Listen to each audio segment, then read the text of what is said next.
Israel will no longer be able to pretend to be a developed economy. It's not junk, but it shows the strain that this war is putting on Israel's economy. Tourism is dead for obvious reasons. And then hospitality sector, right? Because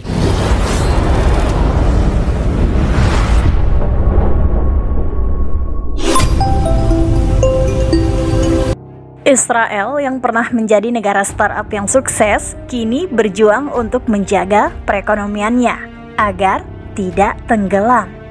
Dengan dana yang lebih cepat habis dibandingkan Guru Negev dan perekonomian yang lebih terpuruk dibandingkan Tel Aviv, banyak yang bertanya, apa yang sebenarnya terjadi? Dalam video ini, saya akan menguraikan alasan utama di balik jatuhnya kebebasan finansial Israel baru-baru ini. Jika Anda ingin melihat semua fakta yang saya sebutkan, silakan lihat deskripsi video yang saya sertakan, tautan ke semua sumber.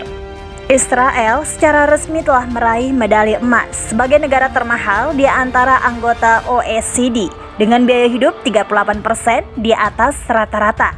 Lupakan Paris atau London jika Anda benar-benar ingin mengosongkan dompet Anda. Tel Aviv siap membantu Anda.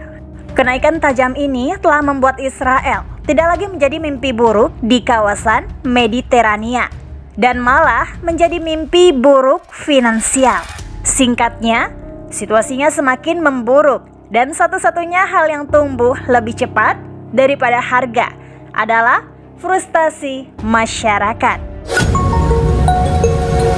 Last weekend, Moody's, one of the three international credit rating agencies, downgraded Israel's credit rating from A1 to A2. Now that's still investor grade, it's not junk, but it shows the strain that this war is putting on Israel's economy.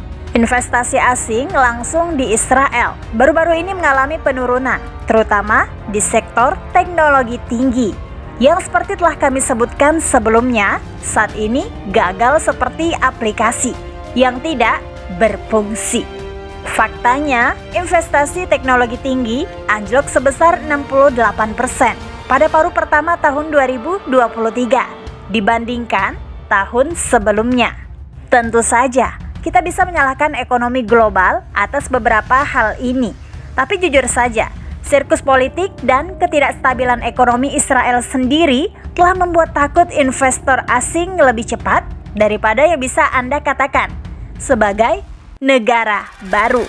Ternyata ketika negara Anda sedang goyah, para investor pun ikut merasakan hal yang sama. Israel's power grid, which has largely switched to natural gas, still depends on coal to supply demand. The biggest supplier of coal to Israel is Colombia, which announced that it would suspend coal shipments to Israel as long as the genocide was ongoing. After Colombia, the next two biggest suppliers are South Africa and Russia. Without reliable and continuous electricity, Israel will no longer be able to pretend to be a developed economy. Bukan hanya sektor teknologi tinggi Israel yang merasakan kesulitan, karena banyak industri yang mengibarkan bendera putih. Ambil contoh pertanian. Perang melawan Palestina telah memberikan dampak yang lebih buruk bagi para petani Israel dibandingkan kekeringan. Dan industri konstruksi, anggap saja tidak benar-benar membangun masa depan yang cerah.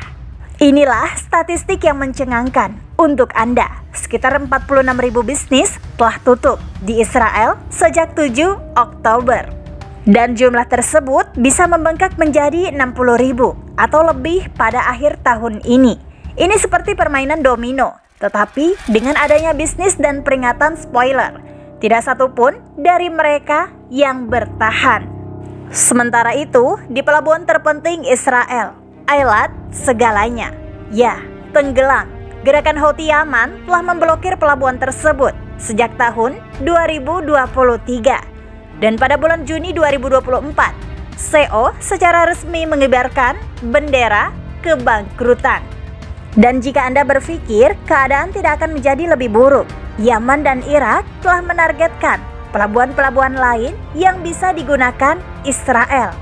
Penyumbatan ini telah sangat mengurangi pendapatan pelabuhan Israel, sehingga membuat pelabuhan-pelabuhan tersebut merasa seperti sebuah kapal tanpa layar.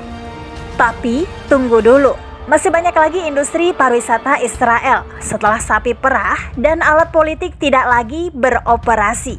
Berkat banyak maskapai penerbangan yang menangguhkan penerbangan tahun lalu, jumlah pariwisata Israel merosot tajam. Dan inilah mengapa hal itu merupakan pukulan ganda. Pariwisata tidak hanya memompa uang ke dalam perekonomian, namun Israel menggunakannya untuk menopang permukiman Zionis di Palestina. Menurut statistik, wilayah tengah Israel hanya sekitar 180.000 wisatawan yang mengunjungi Israel pada kuartal terakhir tahun 2023. Penurunan tajam dari 930.000 orang yang berkunjung pada periode yang sama di tahun 2022. Itu adalah penurunan sebesar 81,5% hanya dalam 1 tahun. Bicara tentang penurunan tajam, sudah jelas perekonomian Israel sedang terpuruk dan tidak ada agen perjalanan yang dapat menjamin pendaratan yang aman.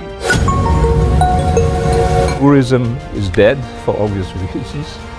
And then hospitality sector, right? Because people don't necessarily like to go out these days with the mood and and the economic problems that they are facing.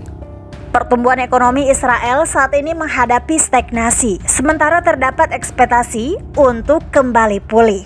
Ketidakpastian global yang terus berlanjut, serta kesalahan kebijakan dalam negeri telah menyebabkan perekonomian berjuang tanpa harapan. Fokus pemerintah pada keuntungan politik jangka pendek dibandingkan penyelesaian permasalahan ekonomi sistemik telah menyebabkan kurangnya kepercayaan masyarakat terhadap kemampuan pemerintah untuk membantu perekonomian tumbuh atau memulihkannya. Pemerintahan Israel saat ini nampaknya hanya mengatur prioritas, namun tidak berfokus pada krisis ekonomi yang sebenarnya. Mereka melemparkan remah roti ke beberapa kelompok terpilih. Tentu saja peningkatan tunjangan bagi kelompok masyarakat tertentu mungkin akan memenangkan sejumlah suara. Namun hal ini seperti memasang plester pada perahu yang bocor.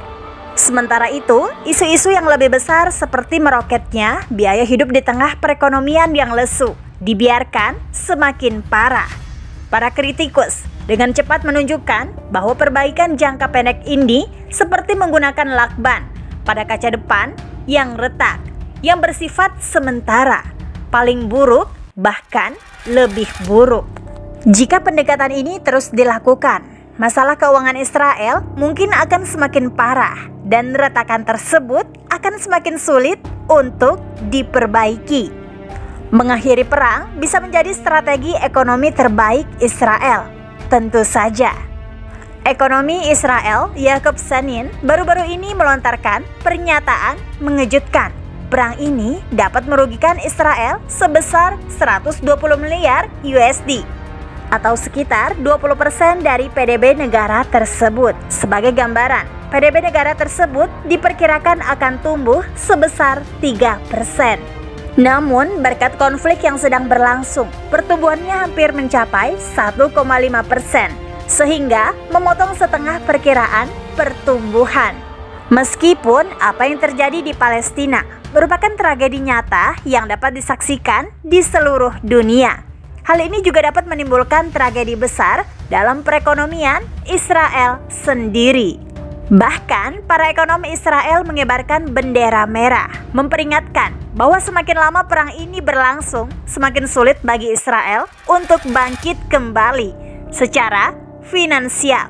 Dan jujur saja, jika mereka tidak berhenti sekarang, maka pemulihan mungkin hanya sekedar mimpi belaka. Namun, disinilah hal-hal menjadi sangat menarik. Coba tebak, siapa yang menanggung tagihan tindakan militer Israel? Anda dapat menebaknya, Amerika. Miliaran pembayar pajak dan bantuan disalurkan untuk memicu konflik ini. Sementara perekonomian Israel hancur. Pada kenyataannya, keruntuhan finansial Israel akan menjadi hal yang baik bagi dunia dan mungkin juga akan memaksa mereka untuk mengubah arah yang mengupayakan perdamaian, yang mana akan lebih baik bagi semua orang yang terlibat. Terima kasih atas waktu dan perhatian Anda. Semoga video ini membantu kita semua memperluas wawasan dan saling menghormati perbedaan kita. Sampai jumpa di video berikutnya. Like postingan ini jika bermanfaat. Kalau setuju, tulis di komen ya. Dan jangan lupa subscribe-nya serta share ke teman kamu biar pada tahu. Wallahu a'lam bishawab. Wassalamualaikum warahmatullahi wabarakatuh.